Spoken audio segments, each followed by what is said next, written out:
السلام عليكم ورحمة الله. متابعينا الكرام على قناتكم معلومة ريفيو، كملوا معانا الفيديو. هتلاقوا فيديو حصري مش عند اي حد. الفيديو ده للحظات حصرية ودقيقة لهدم كوبري المنظرة. كملوا الفيديو للآخر، هتلاقوا مفاجآت كتير. السلام عليكم ورحمة الله. متابعينا الكرام على قناتكم معلومة ريفيو، طبعا زي ما عودناكم بننقل لكم كل حاجة حصرية. النهاردة معاكم في فجر يوم 2/7 من أمام كوبري المنظرة. بيتم حاليا هدم الكوبري تمام بالاتجاه اللي جاي، اللي كان قادم من البحر وجمال عبد الناصر، بعد ما تم إيقاف الشارع في الجزئية دي زي ما احنا شايفين كده. هنا بيتم خلاص إزالة كوبري المنظرة، وده طبعا بيتم في الاتجاه الأيمن من الكوبري اللي هو كان جاي من البحر وجاي من جمال عبد الناصر، بعد ما تم تحويل الاتجاه ده للطريق البديل اللي احنا كنا صورناه مع حضراتكم قبل كده. زي ما عودناكم مع كل حصر وجديد بننقله لكم من خلال قناتكم معلومة ريفيو. كملوا معانا الفيديو عشان تعرفوا التفاصيل. انتهى فقرة فقرات توسعة طريق في ميدان المنظرة، وهنبدأ ونشوف بقية الأجزاء اللي هيتم تنفيذها بالنسبة لتطوير ميدان المنظرة بالكامل وتوسعة الشارع عن طريق 5 حارات رايح و5 حارات جاي، وتطوير الميدان نفسه.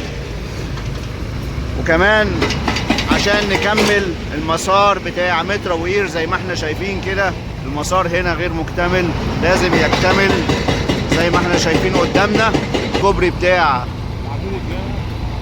مترو اسكندرية يكمل معمود هنا في منتصف الكوبري او في منتصف الطريق. هنشوف العمود بتاع الكوبري المترو هيتم عمله فين او هيتم وضعه فين. تمام، خليكم معانا، هنتابع معاكم كل التطورات. تعالوا نشوف دلوقتي. خلاص بنقول وداعا لكوبري المنظرة، الجزء الايمن من الكوبري زي ما احنا شايفين.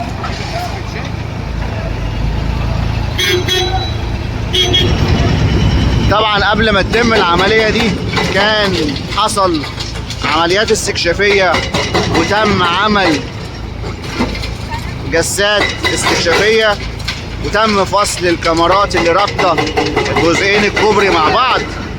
وخلاص هنا تم هنا معانا فصل الجزئين عن بعض زي ما احنا شايفين، وقطعوا الكاميرات الحديد اللي كانت رابطة الكوبري ببعضه زي ما احنا شايفين. خلاص بنقول وداعا لكوبري المنظرة.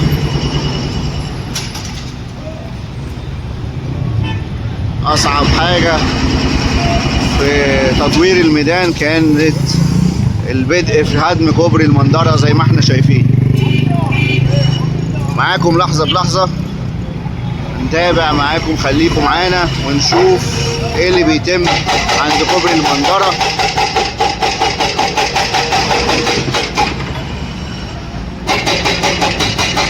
انتظروا معانا برضو، هنتابع معاكم اول باول. ادي زي ما احنا شايفين تم فصل الكوبري في الجزء الايمن بالاتجاه اللي كان جاي من البحر وجمال عبد الناصر. تمام، وادي هنا خلاص الجزء ده بيتم هدمه حاليا.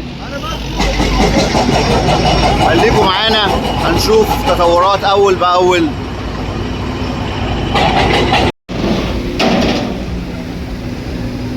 زي ما احنا شايفين بنتابع معاكم. احنا دلوقتي خلاص بالنسبة لكوبري المنظرة هنا الجزء ده قرب خلاص يتم هدمه. زي ما احنا شايفين بيتم قطع الكاميرات الحديد عشان يبقى الجنب اليمين زي ما احنا شايفين مفصول عن الجنب الشمال من الكوبري. بيتم قطع الكاميرات الحديدية عشان تأكدوا ان تم فصل الجزئين عن بعض بالكامل. خليكم معانا برضو، هنتابع معاكم اول باول ونشوف اللحظات اللي بيتم فيها العمل دلوقتي على قدم وساق عشان ينهوا العملية دي في اسرع وقت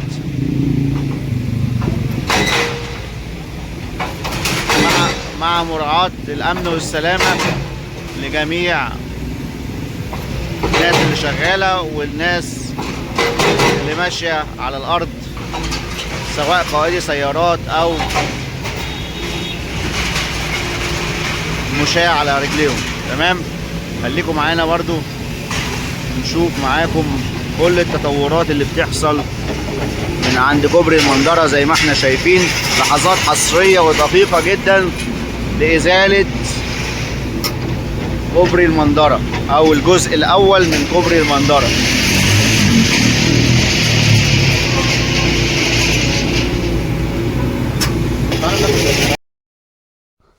طبعا هنا بيقطعوا برضو بقية الكاميرات الحديدية عشان الونش الدقاق ده يبتدي يشتغل زي ما احنا شايفين قدامنا ويشيل الكاميرات الحديدية. بصوا الكاميرات الحديدية كانت قد ايه. ده كان جسم الكوبري اللي كان بيمشي عليه قطر ابو قير قبل ما يتم ايقافه. الكوبري ده بقاله حوالي 100 سنة، من 1930 او داخل على 100 سنة. تمام، ده اتبنى عشان يمد طريق لقطر ابو قير عشان يعدي عليه، او قبل قطر ابو قير كمان كان القطر الملكي عشان يوصل القطر الملكي لغاية المنتزه. تمام، ويبقى فيه سكة من تحتيه. طبعا كان زمان السكة من تحت ما كانش بقى فيه العربيات العالية بتاعتنا دلوقتي، يعني عربيات ملاكي، عربيات يعني كلها حاجات في بالنسبة لارتفاعها قليلة، فكانت بتعدي بكل سلاسة. لكن طبعا مع التطور والكلام ده كله اصبح كوبري المنظرة بيمثل عائق للي عايز يعدي او اللي جاي من البحر ورايح على ابو قير. ما بقاش في عربيات عالية بتعدي، لازم يعدي منين؟ يعدي من 45 او من مزلان سيدي بشر. لكن دلوقتي خلاص اصبح كوبري المنظرة ملهوش اي لزوم، لان طبعا زي ما قلنا المترو بتاع ابو قير دلوقتي بيتم حاليا عمله على كوبري علوي، فخلاص اصبح المترو الكوبري المنظرة هنا ملهوش اي لزوم. زي ما احنا شايفين دلوقتي خلاص هي الكاميرات الخرسانية ابتدت تتشال واحدة ورا التانية، وادي قدامنا عفوا الكاميرات الحديدية ادي بدأت تتشال واحدة ورا التانية. وطبعا البلاطات الخرسانية اللي كانت على الكوبري من فوق تم تكسيرها عن طريق الونش الدقاق اللي احنا شايفينه. وهنا بيتم رفع الكاميرات كلها اهو زي ما احنا شايفين واحدة ورا التانية. خليكم برضو معانا متابعين، هنشوف معاكم لغاية الاخر ايه اللي هيتم. ادي كل الكاميرات الحديدية هي كلها اتشالت، فاضل بس اجزاء بسيطة. احنا متابعين معاكم من اول ما بدأوا هدم الكوبري، وعملنا كمان لايف عن الهدم. كنا هناك من الساعة 2 الفجر اللي هو فجر 2/7.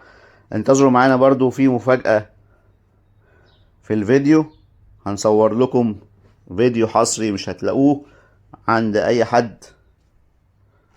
خليكم برضو معانا متابعين. ادي الفيديو الحصري اللي بقول لكم عليه، ده مش هتلاقوه عند اي حد. الفيديو ده من فوق كوبري المنظرة في الجزء اللي بيتم ازالته حاليا من فوق كوبري المنظرة. ده فيديو مش هتلاقوه عند اي حد. تمام، خليكم برضو متابعين معانا. زي ما احنا شايفين احنا بننقل لكم لحظات حصرية لإزالة كوبري المندرة في الجزء اليمين زي ما قلنا. طيب ايه اللي هيحصل بقى بعد الجزء اليمين؟ هنقول لكم برضو ايه اللي هيتم بعد ما يتم إزالة الجزء اليمين. قدامنا هنا برضو الميدان بتاع المندرة اللي هيتم تطويره من خلال المشروع اللي احنا شايفينه. بعد هدم الكوبري هيتم تطوير الميدان ده بالكامل، وهيتم توسيع طبعا الحارات زي ما قلنا، 5 حارات رايح و5 حارات جاي. وادي قدامنا خلاص هنا قلنا او هنقول وداعا لكوبري المندرة. خلاص تمت العملية بنجاح. بصراحة كان مجهود مميز من شركة برودكشن ان هي تقدر تقطع الكاميرات الحديدية وتفصل الكوبري لجزئين. زي ما احنا شايفين كل الكاميرات الحديدية اللي محطوطة دي تم فصلها باحترافية. بصراحة مجهود مميز. طيب نكمل معاكم الفيديو. خلاص كده هنا تم فصل الكوبري، ودلوقتي الجوانب بقى بتاعت كوبري المندرة، الجنب اليمين ده اللي هو اللي كان بيستند عليه الكوبري هيتم برضو ازالته.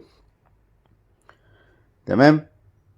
وادي هنا برضو معانا الطريق زي ما بقول لكم بقى. احنا هل الطريق هنا هيتم فتحه بعد تنظيف الانقاض دي وبعد رفع الانقاض دي؟ هيتم فتحه للي قادم من ابو قير.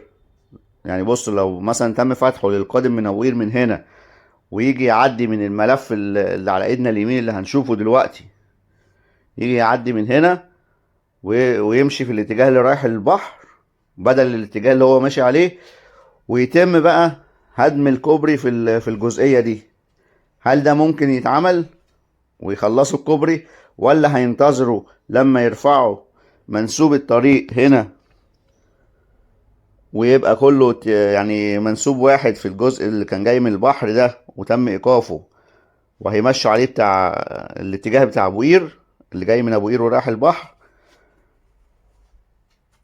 ولا ايه اللي هيتم؟ ده اللي هنعرفه في خلال الايام اللي جايه. ادي زي ما احنا شايفين خلاص هنا جسم الكوبري اشتغلوا عليه، الجانب اللي هو الحائط اللي كان بيستند عليه الكوبري تمت ازالته او بيتم ازالته حاليا. كنا معاكم النهاردة في تغطية حصرية لأولى لحظات هدم كوبري المندرة في الجزء الأول منه أو الجزء اليمين منه. وادي زي ما احنا شايفين، بصوا الحديد، يعني الحديد نازل أو طالع من الكوبري كأنه لسه معمول. بصراحة يعني كان إتقان في العمل جامد جدا ان يبقى كوبري معدي ال100 سنة او داخل على 100 سنة والحديد اللي طالع منه طالع بالمنظر اللي احنا شايفينه ده. هسيب لكم برضو فيديو في الاخر هتشوفوا منظر الحديد في الاخر طالع كأنه لسه معمول. يعني بصراحة كان كوبري معمول بضمير جدا. تمام. نتمنى نكون بنقدم لكم كل جديد.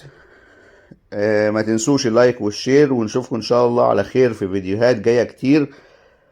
قناتكم معلومة ريفيو بتحاول تنقل لكم كل جديد وحصري بيحصل في اسكندرية من مشاريع، وطبعا اهمها مشروع مترو ابو قير. وادي خلاص كده تمت ازالة الجزء اليمين من كوبري المندرة، وهيتم دلوقتي خلاص كده وبيتم دلوقتي تكسير باقي جسم الكوبري. وزي ما قلت لكم بصوا الحديد اهو طالع كأنه لسه معمول، يعني ما عداش عليه العمر اللي احنا بنتكلم عليه ده. تمام. نشوفكم ان شاء الله على خير في فيديوهات جاية كتير. ما تنسوش اللايك والشير، والسلام عليكم ورحمة الله.